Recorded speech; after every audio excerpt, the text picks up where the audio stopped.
Hey, everyone, and welcome back to another episode of Journey with Julie. I'm very grateful that you're taking the time out of your life to tune in today. Today is February 8th, and on Sunday, it will be February 12th, which marks 20 years since my eldest brother, Brad, decided that he didn't want to live anymore and took his own life. He was 33. He was a professional. He was tall and handsome. He was athletic. He was charismatic. He was kind. He was, on paper, he had everything going for him. But he struggled with his mental health. And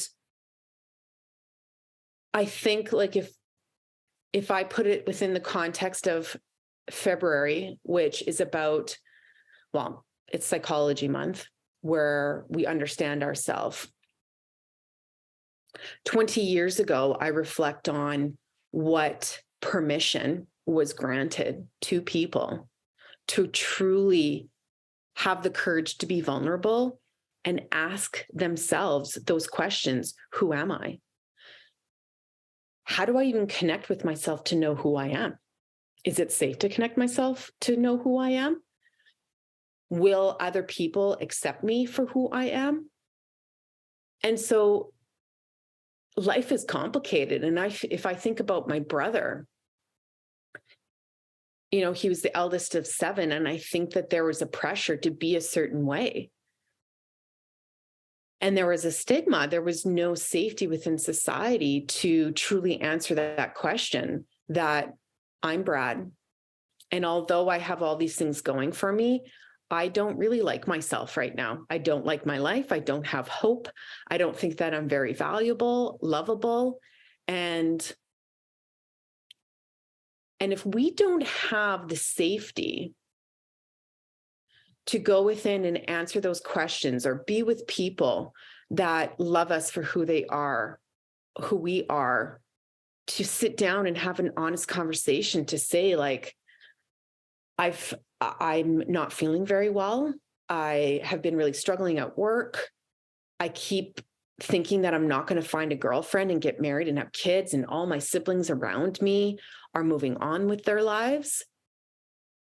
And as a 30-year-old man, I'm expected to make X amount of money, look a certain way, make a certain amount of money. And I think 20 years ago, that was the expectation for him. And I look at, oh man, the expectations on everybody and the stigma, it's just so heavy. And I was just getting my hair done because I'm going to Miami with my siblings to rip it up and celebrate each other and our brother. My nails are actually called stigma. So 20 years ago, I ardently wanted to stand out and shout from the rooftops that everybody struggles, and that, like, I've lived in the Middle East and in rural North Carolina and in Canada, and I've traveled all around the world, and people are people. They just want to be loved. They just want to feel like they bring something worthwhile to the table and feel good about themselves and be loved and have fun with the people around them. Like, honestly, when you boil it down, like, we're all the same people, just trying to live life in the same way. But somehow judgment gets in the way. Stigma, shoulds, expectations. And if we're different on the outside, even though we're all the same on the inside, we're threatened and we judge. And it's insecure, it's unsafe, it feels gross. And so it doesn't feel safe to answer a question, how are you? It doesn't feel safe to tune in and truly listen to those answers that are coming from within. Who am I? Because if who I truly am is not what's supposed to be on the outside, I don't want to know that answer, because it's not safe to know that answer. So I'm just going to pretend that I don't hear it and I don't see myself, and I'll numb out and just move through life. That doesn't really sound like a very nice way to live, does it?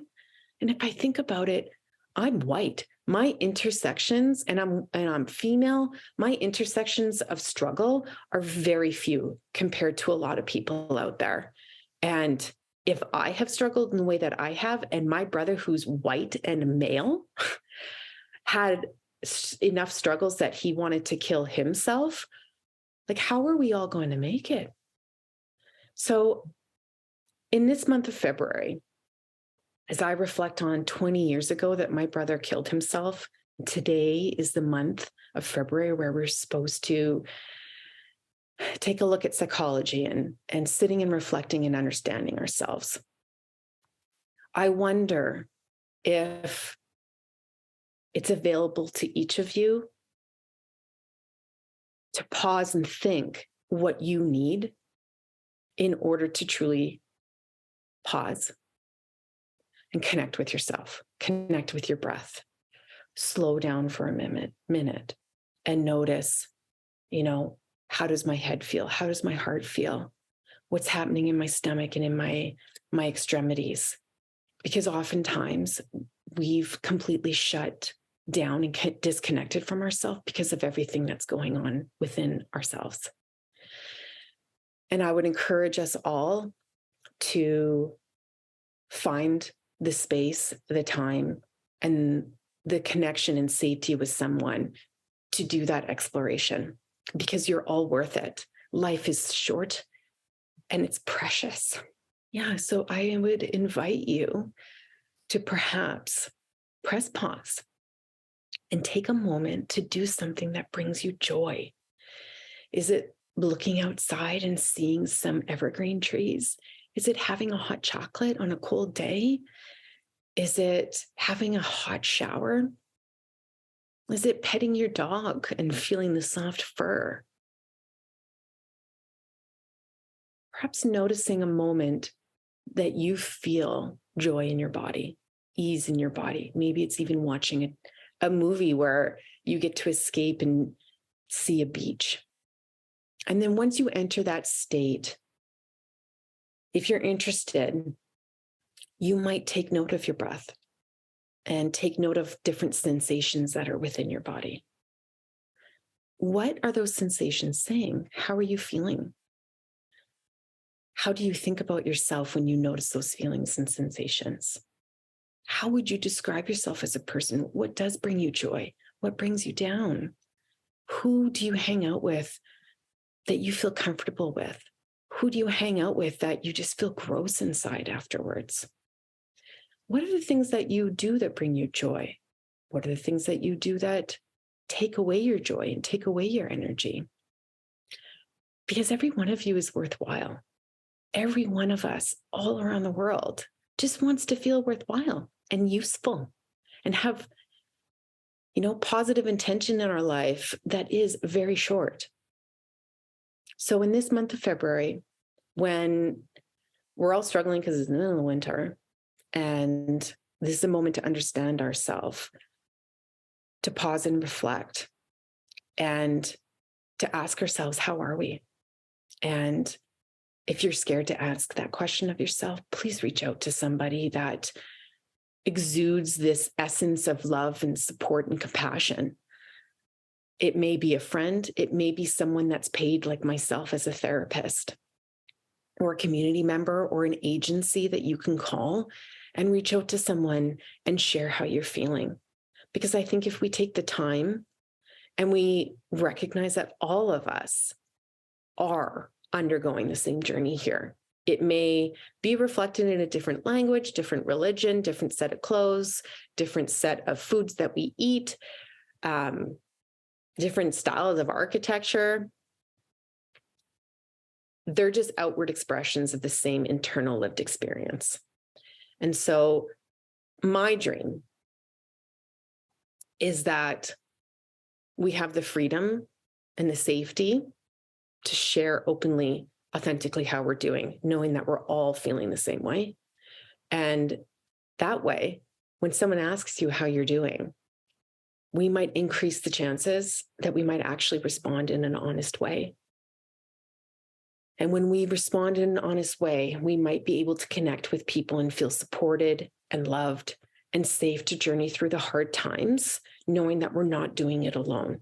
And so then people like my brother, they'll be able to recognize who's safe to share how they're feeling and get the help that they deserve so that they can embrace the beauty of the everyday things and live the life that they deserve to live. So thank you for listening. Please reach out to someone and connect authentically with them to see how they're doing and to share how you're doing and have a shared authentic moment together. Thanks for tuning in to another episode of Journey with Julie. If you have a question, topic, or story that you'd love to share, I'd love to hear from you. Please visit my website and leave me a note. And I'll see you next Tuesday, where we'll hear more about how to shift your life from surviving to thriving.